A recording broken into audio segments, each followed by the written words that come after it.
Article 5. The Congress, whenever two-thirds of both houses shall deem it necessary, shall propose amendments to this Constitution, or, on the application of the legislatures of two-thirds of the several states, shall call a convention for proposing amendments, which, in either case, shall be valid to all intents and purposes as part of this Constitution. There's a comma, but we get to the next slide in a bit. Yeah, so this is about how can we change the Constitution? Yeah, because the whole point of the Constitution was an awareness that sometimes the documents of your country don't work.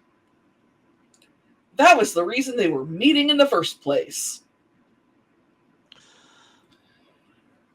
And so, when it didn't work, for whatever reason, here's what we do to make it work.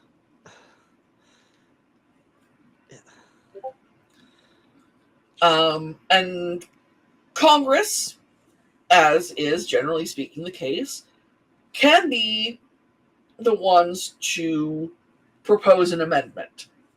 And it's got to pass supermajority, which is why it's so hard to have amendments. Which, honestly, I'm okay with. Yeah, not the simple 51%, like 51% of senators, or like whatever the half of representatives is. It's full sweep. It should be hard to pass a constitutional amendment.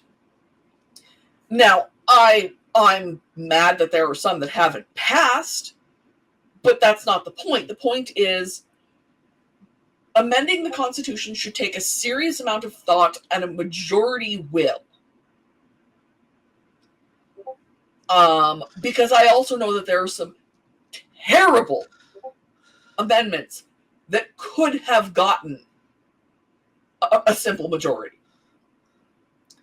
With a simple majority, we could have passed a ban on gay marriage.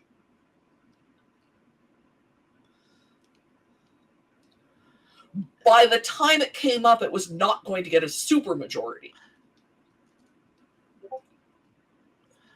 Okay. I honestly think that a better option for some of the amendments that people want passed is to really work at doing it through the states. I think they've got a much better chance of swaying their state legislature if they really work at it. Yeah, but this is just for proposing it, not even for passing it. No, I know. And we'll get to passing it in a bit. But I do think that if, for example, people started a grassroots, state-by-state campaign to change their state legislatures to be the kind of legislature that would pass a proposed constitutional amendment abolishing corporate personhood, which I think, if you explain what that means to people, is a pretty bipartisan issue. Yeah. I think most of the people who are in favor of corporate personhood just don't actually know what that means. Or their corporations themselves. Right. But, most, I said. And Media Magpies LLC is opposed to corporate personhood. Now, I don't know if the other, I forget, of these four things, we'll get to the other two in a second. I don't know which one of them has never been used, but I don't know if it's this one. If 2/3 of the federal Congress won't do it, 2/3 of the state Congresses can do it.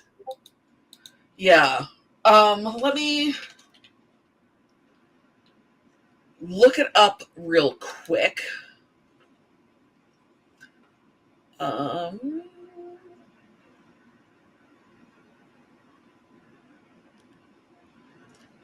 All 33 amendments have gone through Congress. 33? Yeah. Oh, the ones that got to that level. But we'll get to the next part where only 27 of them got to the next level. Yeah. All of the amendments that have been ratified came through Congress. Alexander Hamilton liked the idea of the states being able to do it to prevent or to, quote, erect barriers against the encroachments of the national authority. That's in the Federalist Papers. We haven't done it, but we could, and I think there's some amendments that we should really hold out for. So I think it's funny that he's the one who proposed that, Alexander Hamilton, because Alexander Hamilton was the more federalist of the federal power guy of the Federalist government. Yeah, he was a big Federalist, but he believed strongly that this one thing could help, as we'll get to on the first, balance powers. Yeah, so at the time, 2/3 of the state, that would have been 13. I forget. I can't do math. The math doesn't math. It's okay. But it would have been 4 and a bit. But 8 and a bit. So in practice, 9. So I don't think what 2/3 matches for 50 either. Really. No. Like I said, that's the secret reason I want Washington, D.C. and Puerto Rico to become states, because it makes the math easier.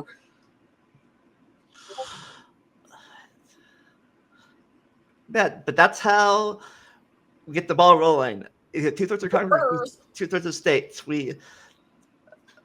I think we're gonna do the same article too, but even though divided up, same video. But anyways, anything else to say about this the first half? Nope. All right then. Next half. Yep. The most I have is petition your state representative about abolish corporate personhood. Second half. When ratified by the legislatures of 3/4 of the several states, or by conventions in 3/4 thereof, as the one or the other mode of ratification may be proposed by the Congress, provided that no amendment which may be made prior to the year 1808 shall in any manner affect the first and fourth clauses in the 9th section of the first article, and that no state without its consent shall be deprived of its equal suffrage in the Senate. Which means you can't pass a law that says, or can't pass a constitutional amendment that says that New Jersey doesn't count. Or about you can't pass a law that outlaw slavery yet. Yeah. I think that if we were to abolish any state from having a say in Congress, or in the Senate rather, it would definitely not be New Jersey, it would be Florida. But Florida wasn't a state in 1789, so it doesn't count. So let me look up what do I remember what the first and fourth, what the clauses we can't abolish are? Of course I don't.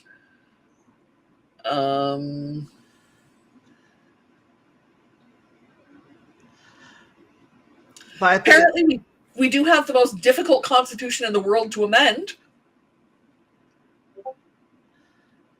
For good or for bad. Yeah. But all right, so if you look it up, I think the majority of this has been passed by 3/4 of the states. But I think there might have been one that was passed by conventions. Yeah. The 21st Amendment, which is the repeal of prohibition, is the state convention method.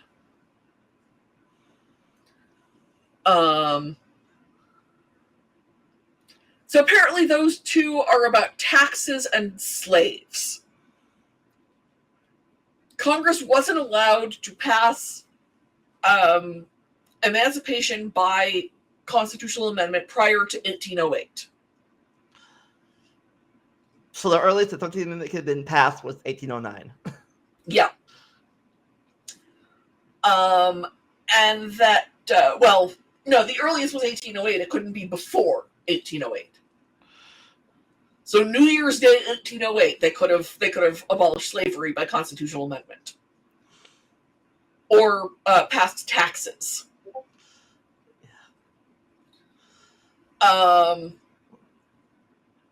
Yeah. So technically, you don't need your state legislature to pass, for example, the Equal Rights Amendment, which, let me look up how many states still need to get off their butts and pass that one.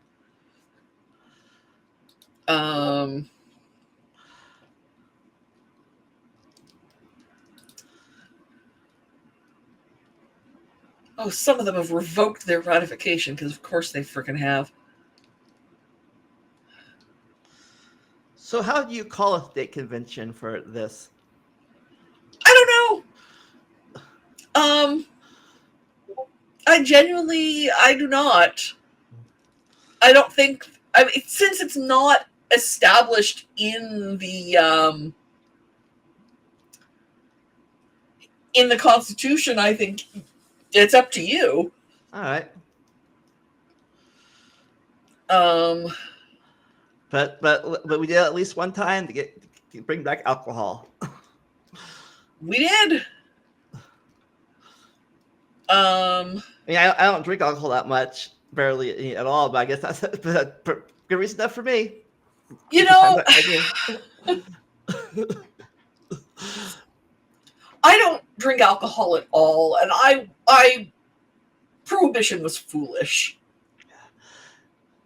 I think I drink maybe once or twice a year, and that's maybe a daiquiri here or there. Or margarita. I don't drink beer anymore, if at all. I barely drank beer when I did drink beer. I've only ever seen my mom drink one kind of beer, and it was Dos Equis, which made those World's Most Interesting Man commercials really, really funny. So my mom doesn't always drink beer, but when she does, it's Dos Equis. But yeah, basically, no one has established for sure. There might be federal law on the subject, but it's not in the Constitution, so I don't know it. And as established, really, really not a lawyer. But in theory, call a state convention. A bunch of states have actually rescinded their ratification. You and I both live in states that ratified the ERA. But if you live, say, in the Dakotas, go ahead and start a convention to get your state to ratify it again.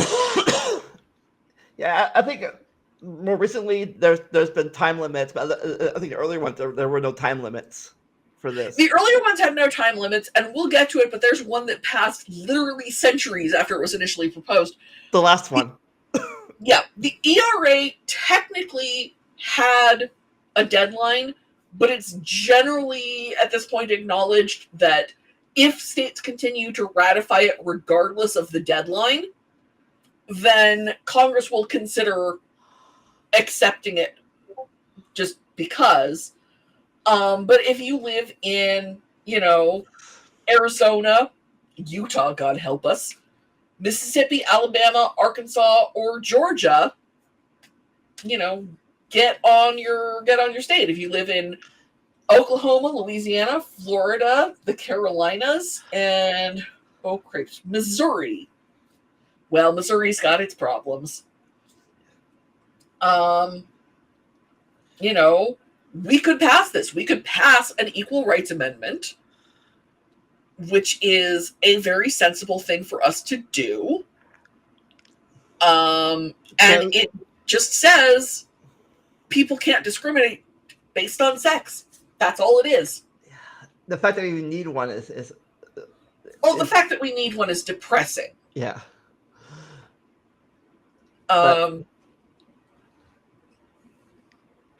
Personally, I'd be happier if it was sex or gender, but that gets into the whole sex versus gender debate. Yeah, maybe a separate one for that.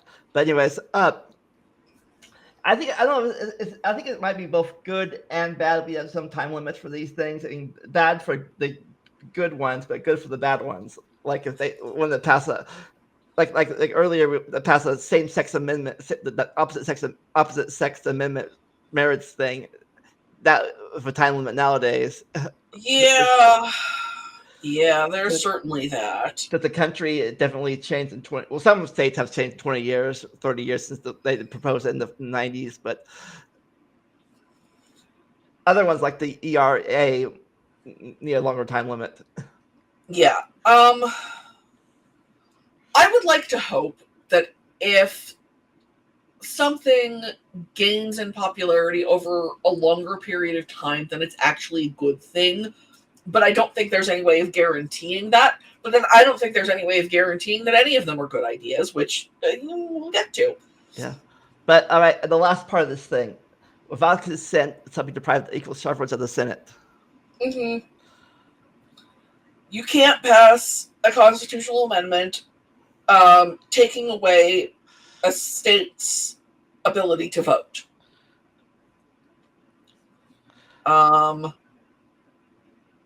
No state is going to get downgraded to territory. Okay, I don't know if that apply that was talking about when states appointed senators or something like that. That what that was referring to, because it's not blue, so I guess not. No, it's very much no taxation without representation again. Unless you live in a territory, but shh.